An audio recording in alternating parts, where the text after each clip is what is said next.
YouTuber Ranveer Allahbadia India's got લેટેન્ટ કેસમાં Guwahati crime બ્રાન્ચમાં હાજર થયા.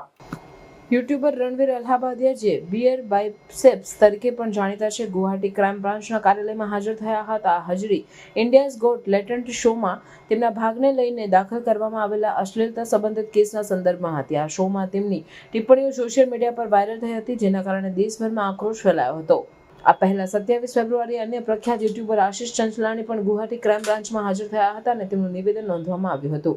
આ કેસમાં રણવીર અલ્હાબાદિયા, સમય રૈના, અપૂર્વા મુખીજા અને જસપ્રીત સિંહ સહિતના અન્ય સામગ્રી નિર્માતાઓના નામ પણ એફઆઈઆરમાં સામેલ છે. આ કેસના સંદર્ભમાં રણવીર અલ્હાબાદિયાએ જાહેર માફી પણ માંગી છે અને શોના તમામ એપિસોડને ઓનલાઈન પ્લેટફોર્મ પરથી દૂર કરવામાં આવ્યા છે. સુપ્રીમ કોર્ટ દ્વારા તેમને અને તેમના સહયોગીઓને વધુ સૂચના સુધી કોઈપણ શો પ્રસારિત ન કરવાની સૂચના આપવામાં આવી છે, તેમજ તેમની ધરપકડથી સુરક્ષા આપવામાં આવી છે.